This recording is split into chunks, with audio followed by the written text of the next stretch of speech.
Top reglas que no conocías en el fútbol. El fútbol es uno de los deportes más populares del mundo y es seguido por millones de personas en todo el mundo. Aunque las reglas básicas del fútbol son conocidas por la mayoría de los aficionados, hay algunas reglas menos conocidas que rigen el juego y que pueden tener un gran impacto en los resultados finales. En este video exploraremos las reglas que nadie conoce sobre el fútbol y cómo pueden afectar a los equipos en el campo. Desde las reglas sobre los porteros hasta las sanciones por conducta antideportiva, descubrirás cómo estas reglas menos conocidas pueden cambiar el rumbo de un partido y sorprender incluso a los aficionados más dedicados del fútbol. Quédate hasta el final porque te diré la razón por la que los futbolistas no se pueden quitar la playera. Número 13. Si falta un jugador en la tanda de penales, se deben equiparar las cosas.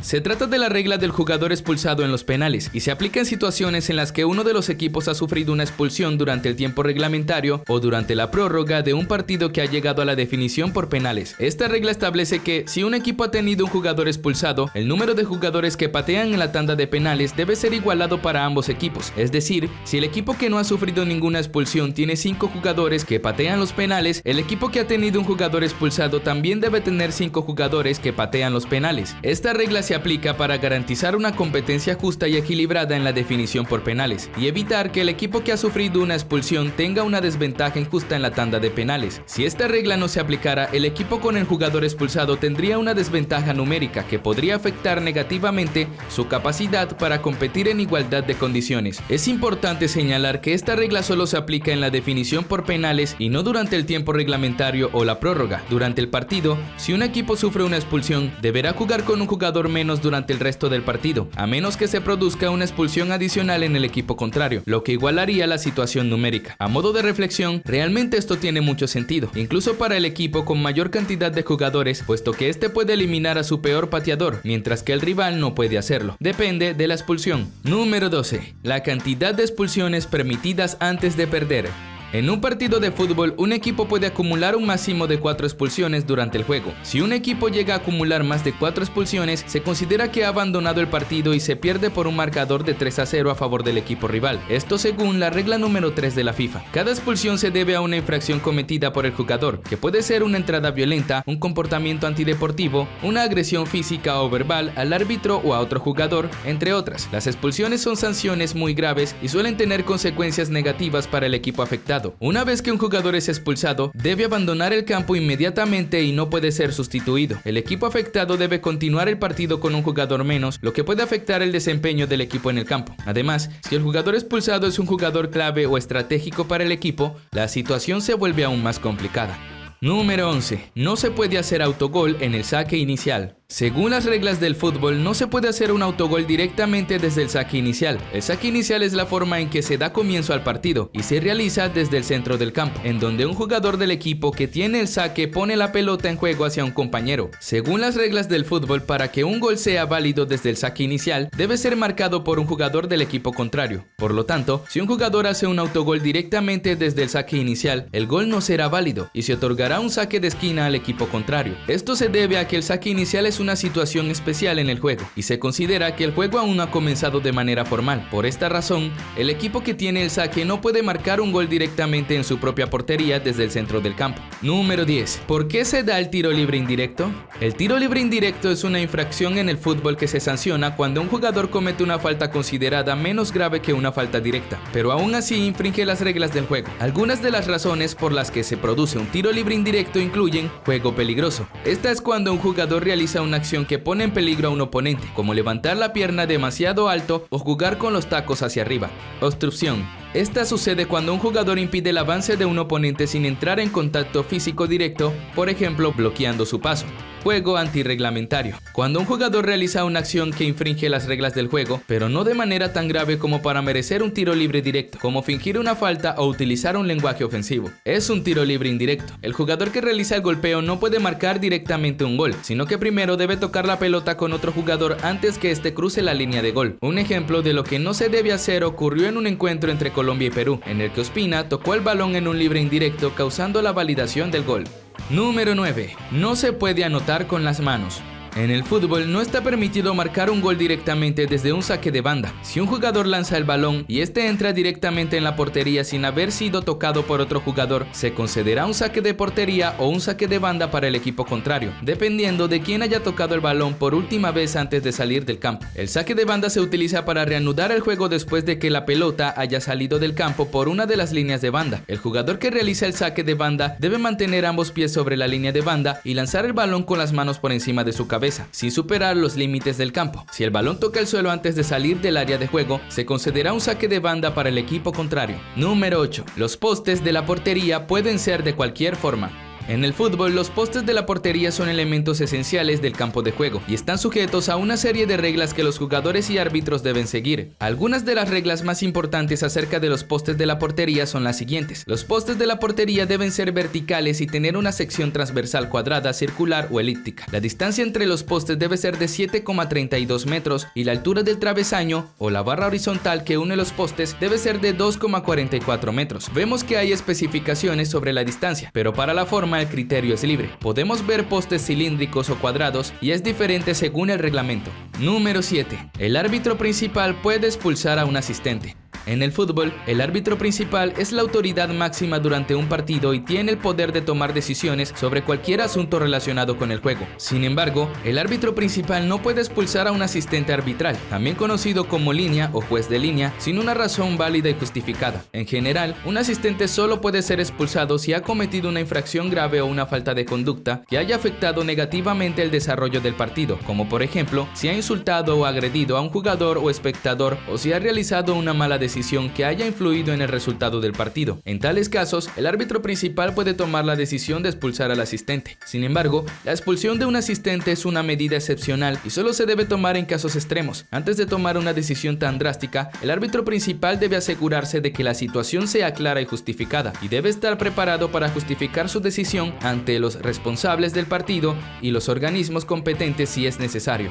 Número 6. No hay fuera de juego si se hace con las manos. En el fútbol no se aplica la regla del fuera de juego en los saques de banda. Cuando se realiza un saque de banda, los jugadores pueden estar en cualquier posición del campo, incluyendo detrás de la línea defensiva del equipo contrario, sin que se aplique la regla del fuera de juego. La regla del fuera de juego solo se aplica cuando un jugador está en posición de fuera de juego en el momento en que se juega el balón. Esto ocurre cuando un jugador se encuentra más cerca de la portería contraria que la pelota y el último defensor en el momento en que se produce el pase o el desvío del balón. Si un jugador está en posición de fuera de juego, se señalará la falta y se concederá un tiro libre indirecto al equipo contrario. Es importante que los jugadores y árbitros entiendan y apliquen correctamente la regla del fuera de juego para garantizar un juego justo y equilibrado para ambas partes. Un ejemplo de lo que sucede con esta regla lo vemos en una jugada de Ronaldinho en la que aprovechó un descuido de los jugadores para recibir un pase adelantado y hacer una asistencia de gol, al igual que le pasó a Ospina. En este caso los defensores se durmieron y lo pagaron caro. Número 5. No se permite la joyería. Veamos, en el fútbol se permite a los jugadores llevar joyas mientras juegan, siempre y cuando se cumplan ciertas condiciones de seguridad. La FIFA, el organismo rector del fútbol a nivel mundial, establece que los jugadores pueden usar joyas, incluyendo pendientes, pulseras, collares y anillos, siempre y cuando no supongan un riesgo para ellos mismos, sus compañeros de equipo o los adversarios. Pero seamos honestos, esto es casi imposible, y son muchos los casos en los que un anillo o algún otro accesorio han causado daños dentro del campo. Los árbitros tienen la discreción de prohibir a un jugador llevar joyas si consideran que pueden poner en peligro la seguridad de los jugadores o la integridad del juego. Por ejemplo, si un jugador lleva un anillo grande y afilado o un collar suelto que pueda enredarse o causar lesiones en un choque, el árbitro puede pedir al jugador que se lo retire antes de que comience el partido. Recientemente a Koundé le sucedió esto. Se tuvo que quitar una cadena que se había dejado por accidente. Número 4. La vestimenta de los porteros. Aunque es poco visto, hay algunos accesorios o prendas que los porteros pueden usar y no se suelen ver mucho. En el fútbol, los porteros tienen permitido usar ciertos tipos de equipamiento que son diferentes a los que usan los jugadores de campo. Estos son los elementos que un portero puede usar. Pantalones largos. Los porteros pueden usar pantalones largos para proteger sus piernas y rodillas de lesiones. Protecciones. Los porteros pueden usar protecciones para el cuerpo, como protectores de codo, rodilleras y protectores de costillas, para minimizar el riesgo de lesiones, o como hizo Peter Cech, que usaba un casco. Gorras y lentes de sol. En cuanto a las gorras y lentes, estos no no están prohibidos por las reglas del fútbol, pero la decisión de usarlos o no dependerá del jugador. En algunos partidos en los que se juega muy temprano se suelen ver estos accesorios. Número 3. Si un jugador no acepta ser cambiado.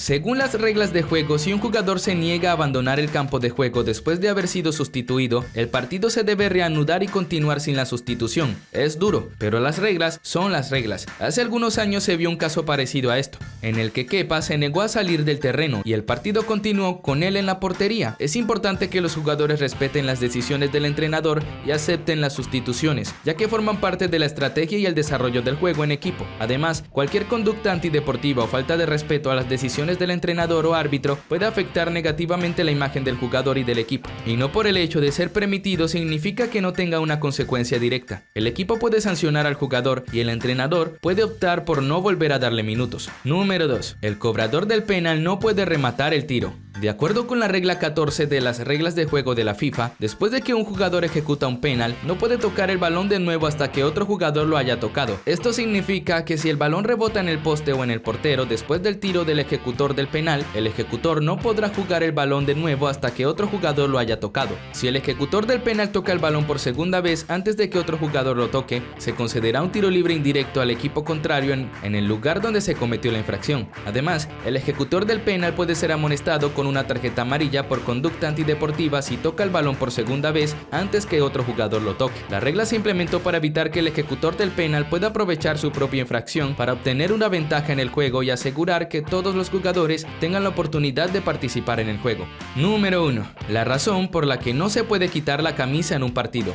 Veamos, esto tiene muchísimas posibles explicaciones. Primero veamos las que en teoría son las oficiales. Según la regla 12 de las reglas del juego de la FIFA, los jugadores no pueden quitarse la camiseta durante un partido. Esta regla se aplica a todas las competiciones organizadas por la FIFA, incluyendo partidos internacionales, ligas nacionales y torneos internacionales. La razón por la cual los jugadores no pueden quitarse la camiseta durante un partido es para evitar conductas antideportivas o provocativas. La FIFA considera que quitarse la camiseta después de anotar un gol es una forma de celebración que puede incitar a la violencia en la tribuna o incluso provocar a los jugadores del equipo contrario. Además, la FIFA también quiere que el fútbol sea un deporte respetuoso y que los jugadores muestren un comportamiento adecuado en el campo. Por lo tanto, los jugadores que se quiten la camiseta durante un partido pueden ser amonestados con una tarjeta amarilla. Sin embargo, los jugadores pueden quitarse la camiseta en circunstancias excepcionales, como en caso de emergencia médica o para mostrar una camiseta conmemorativa en honor a alguien fallecido o enfermo. En estos casos, los jugadores no serán amonestados por quitarse la camiseta. Esta es la fachada, pero hay otra teoría que prioriza el aspecto económico. Se dice que a las marcas no les gusta que los jugadores se quiten las camisetas porque la publicidad que pagaron se pierde. Si un Messi anota un gol importante y se quita la camiseta, los anunciantes que tengan ella pierden la oportunidad de salir en primera plana en todas las transmisiones. Por esto se dice que esta regla también responde a intereses económicos. ¿Quién sabe?